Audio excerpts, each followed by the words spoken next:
आज नवरात्रि से के प्रथम दिवस से आज 16वां दिन है।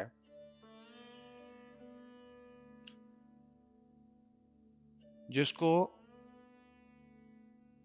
योगियों के बीच में जो स्थिति के ऊपर हम चर्चा करने जा रहे हैं उसको उन्मना या तुरीयावस्था कहते हैं, जिसकी अपरा भौतिकता जो है सफलता है।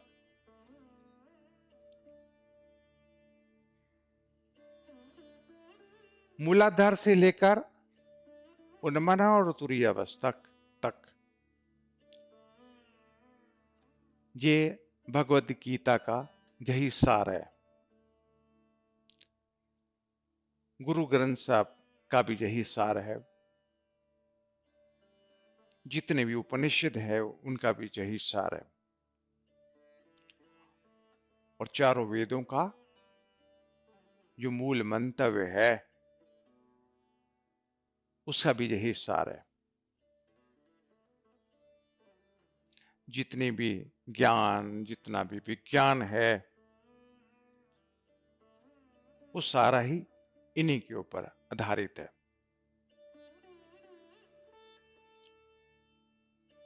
लेकिन इसके ऊपर बात करने से पहले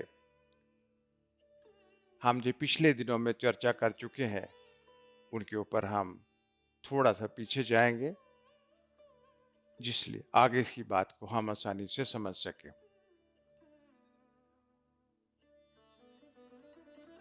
हम उससे पहले जो हमने बात की थी समना अवस्था की, और समनावस्था से पहले व्यापिका व्यापिका के एक दिन पहले हमने महाशक्ति, महाशक्ति के पहले नादांत, वाद, अर्धचंद्र, निर्वादिका और कलावद और सहस्त्र चक्र।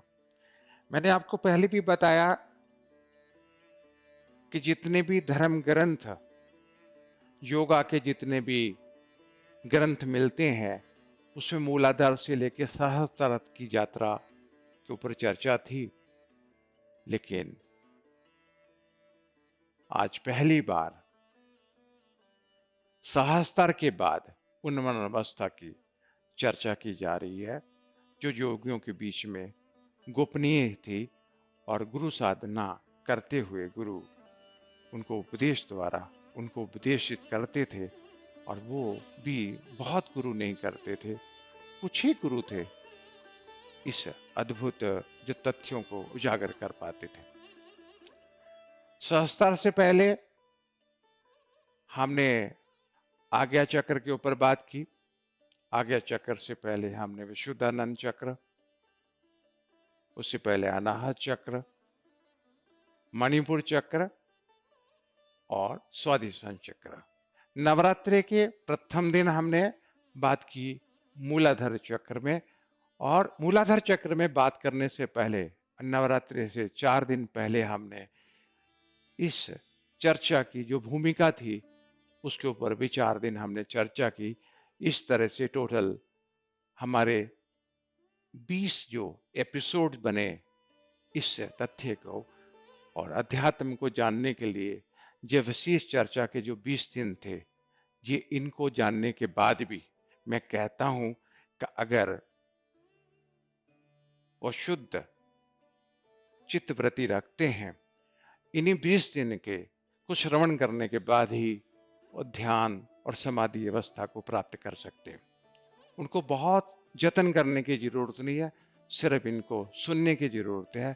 इन सुनने के बाद भी वो गहरे ध्यान में जा सकते हैं। लेकिन जिन लोग साधना में नहीं उतरे हैं उनको कुछ प्रयास, अधिक प्रयास करने पड़ेंगे, और जो साधना में उतर चुके हैं उनको और प्रयास करने की जरूरत नहीं है, सिर्फ इनको सुनने की जरूरत है। सुनने के बाद ही वो गहरे ध्यान में जा सकते हैं, ऐसा संभव है। लेकिन अपने हम जो मूल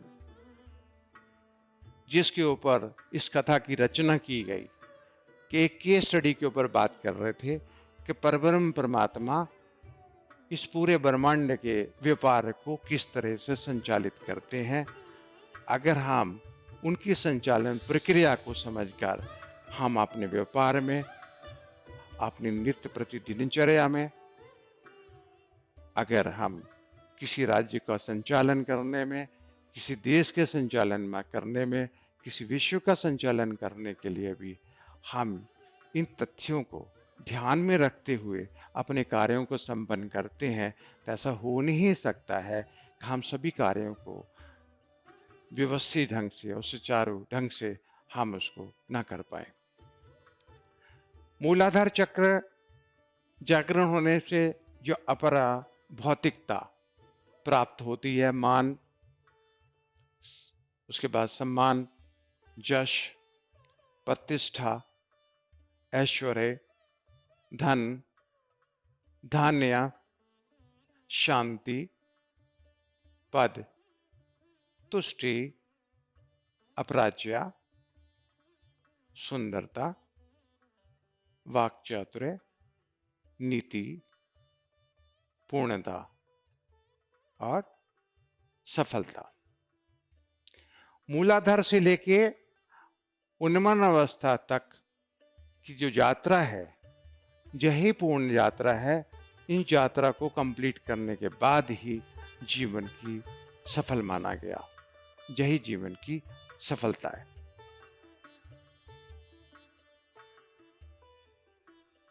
देवी भागवत में हिमालय को भगवती उपदेश देती हैं कि परब्रह्म परमात्मा का स्वरूप क्या है।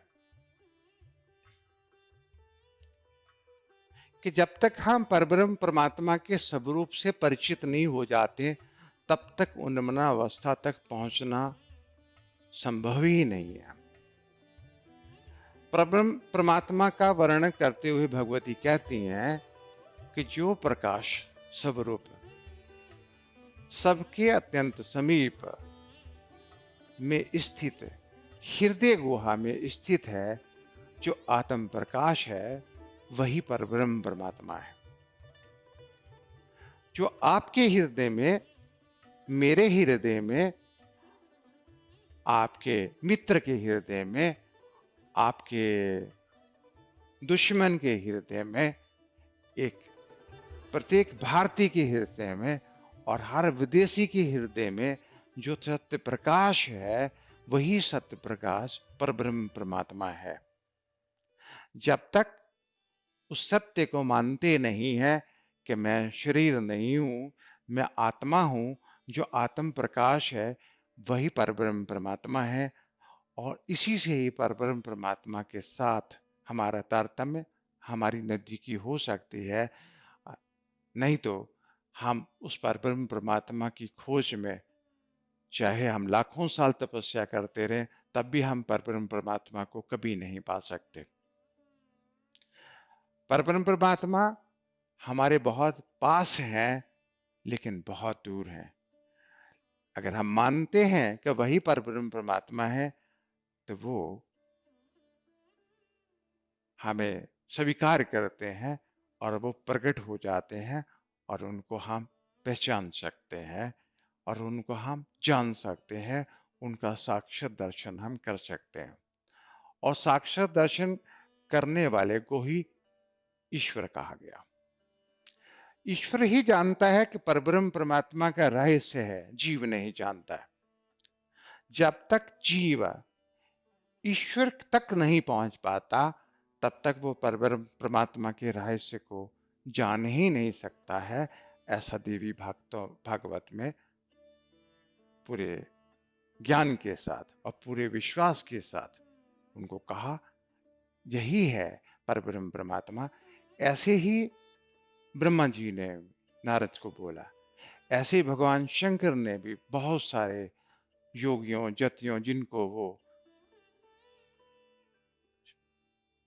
प्रवचन देते थे, जिनके जो उनके संरक्षण में रह के साधना करते थे, उनको भी ऐसा बताते थे कि हमारे हृदय में ही शिव हैं, और उन्हीं को प्राप्त करके आप शिवत्व को प्राप्त कर सकते हैं।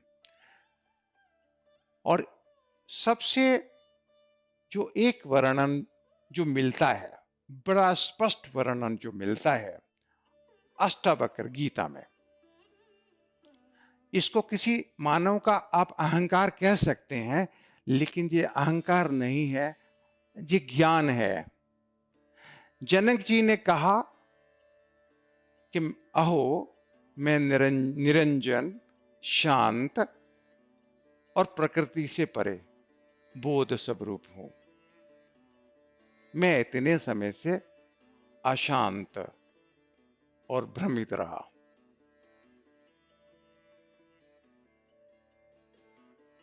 जैसे इस देह को अकेला ही प्रकाशित करता हूं, वैसे ही जगत को भी प्रकाशित करता हूं। अतः मेरा संपूर्ण जगत है अथवा मेरा कुछ नहीं है। आश्चर्य है कि शरीर सहित अगर को शरीर सहित अगर अपने को पृथक कर गुरु की कुशलता से अब परमात्मा को देखा जा रहा है। यह जगत परमात्मा से भिन्न नहीं है। प्रकाश मेरा अपना स्वरूप है, मैं उससे भिन्न नहीं हूं। जब विश्व प्रकट होता है तो मैं ही प्रकट होता हूं। यह जगत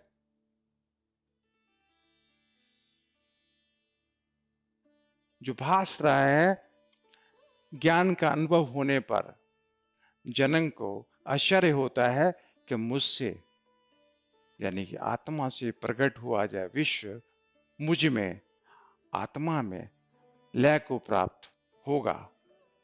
जैसे मिट्टी कुंभ में, जल तरंग में और स्वर्ण भूषण में समर्पित हो जाता है। फिर उनको आश्चर्य होता है कि मुझे आश्चर्य है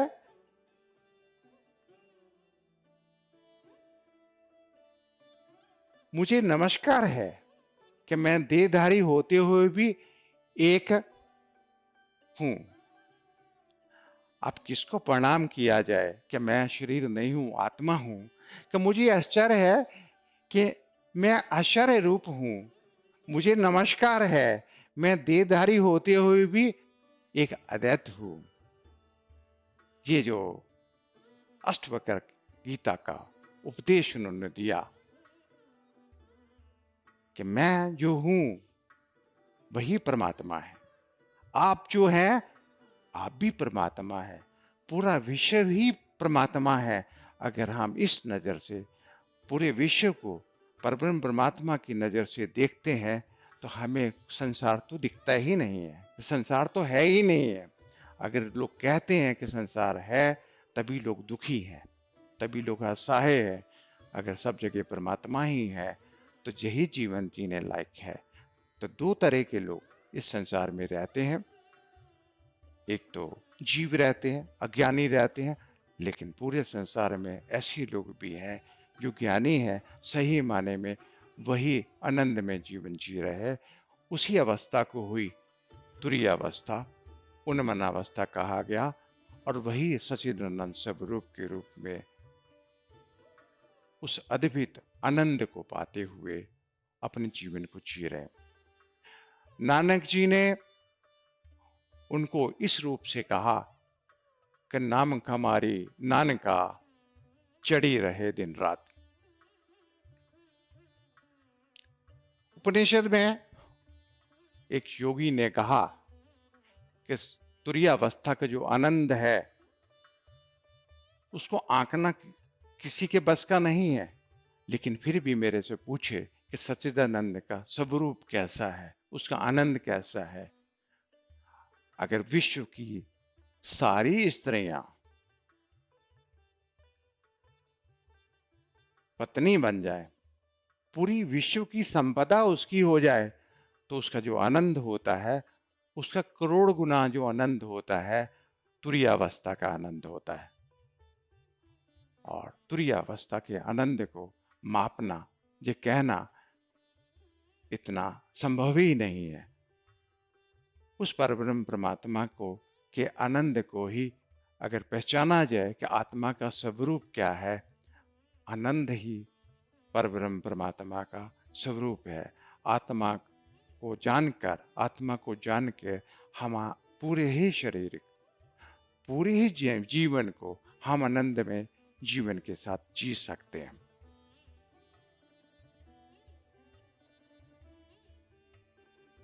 जब मुझे अनुभूति हुई कि मैं कौन हूं, तो मैंने भी कागज पेन लेकर उस कुछ लिखना चाहा, क्योंकि आज कोई 9 गज का पत्थर बना के उसको चूमता है,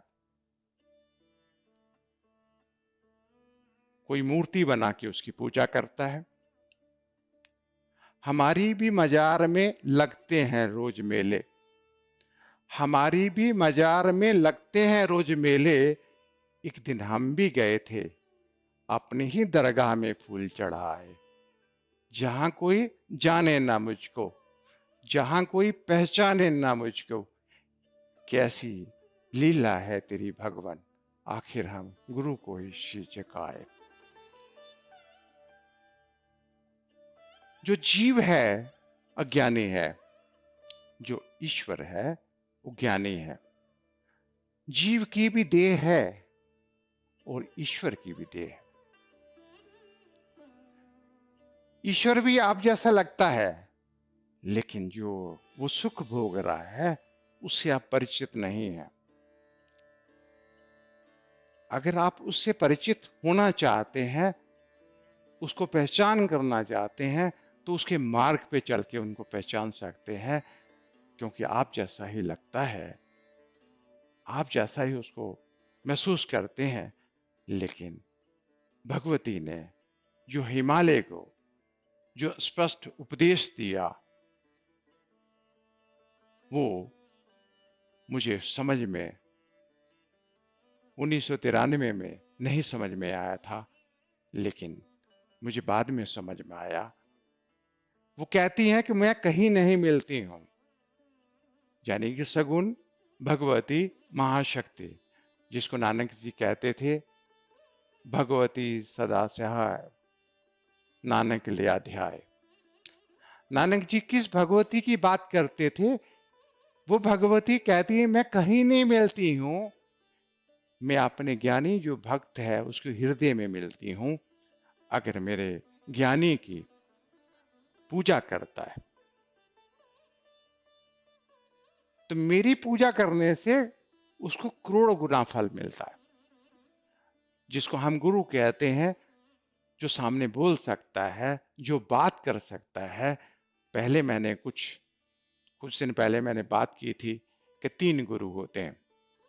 एक गुरु होता है जो सामने आपसे बात कर रहा है, और दूसरा गुरु होता है जो एक सामने जो गुरु बैठा है उसका गुरु होता है। एक गुरु, दूसरा परम गुरु, और तीसरा जो गुरु होता है, गुरु का ज्ञान होता है, जो परम गुरु का ज्ञान होता है, उसको कहते हैं पारमेष्ठी गुरु। स्वातम राम पिंजरबलीन तेजसे ब्राह्मणे पारमेष्ठी गुरुवे नमः। परब्रह्म परमात्मा क्या क्या स्वरूप है?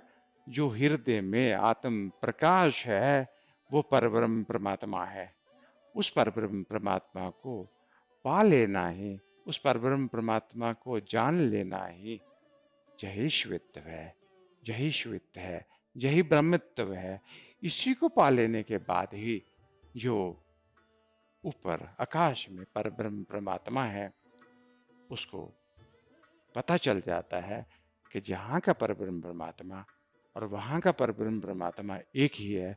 जो हमने जहाँ पर महाशक्ति के बाद हमने व्यापिका की बात की, जहाँ पर हमने समना की बात की, जहाँ हमने उन्मना की बात की, वो देह की बात थी ही नहीं। वो बात ही विदेह की थी। जो तीनों स्थितियां हैं वो विदेह की स्थिति है। महाशक्ति तो यहाँ तक जो शिखा के नीचे ही पूरे शरीर का संचालन करती हैं। वो तीनों ही अवस्था जो अवस्थाएं हैं वो परब्रह्म परमात्मा की अवस्था है। उन अवस्था को जानने के लिए, उतरने के लिए जो भगवती ने, जो मुझे मिला, उन्होंने यही कहा कि मैं कहीं नहीं मिलती हूँ, मैं अपने जो भक्त हैं उसको हृदय में ही मिलती हूँ। भगवती जी सदा सहाय, नानक ले अध्याय। मैं भी उस सगुण भगवती की हमेशा आराधना करता हूँ। स्वर्णम पदम पदमामल कमल करत्तम जुगम से पाणी युग में विभ्रंति शोभजोदगा जलदगा सज्जलोसन गात्री विधातरी बाहुदुंद कराभ्यार हृदय भक्त प्रलासने लक्ष्मी मे भवने वस्तु विनोदनम चंद्रमम हिरण्यम अपि। सभी ज्ञानियों के हृदय में ही भगवती निवास करती है। जब तक हम उस भगवती का हम पूजन नहीं करते, तब तक हम महाशक्ति चक्र तक नहीं पहुंच सकते। जब तक हम मूलाधार से लेके महाशक्ति चक्र तक नहीं पहुंचते, तब तक जो तीन अवस्थाएं हैं, समना, व्यापिका और उन्नावस्था तक पहुंचना इतना आसान नहीं है। लेकिन सब संभव है। जरूरत है एक मास्टर की और एक अच्छे स्टूडेंट की। जब तक विद्यार्थी अच्छा नहीं होगा, जितना भी अच्छा मास्टर होगा उसको नहीं अच्छा पढ़ा सकता। जितना भी अच्छा विद्यार्थी होगा, अगर मास्टर अच्छा नहीं होगा तो उसको नहीं पढ़ा सकता। मैं इतना ही कहता हूं कि साधना से ही, उतरने से आपको वो सब कुछ प्राप्त हो जाएगा जो जीवन में आपको जीने के लिए अति आवश्यक है, और जिसको पा लेने ही जीवन की पूर्ण सफलता है।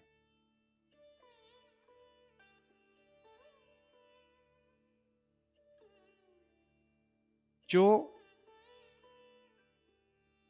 अध्यात्म का जो जीवन है,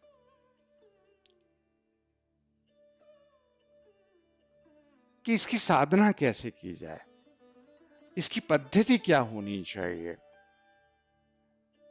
अगर मैं कहूं कि जो स्कूल में जाने वाले विद्यार्थी हैं उसको क्या करना चाहिए, सारे स्कूल में जाने वाले विद्यार्थियों को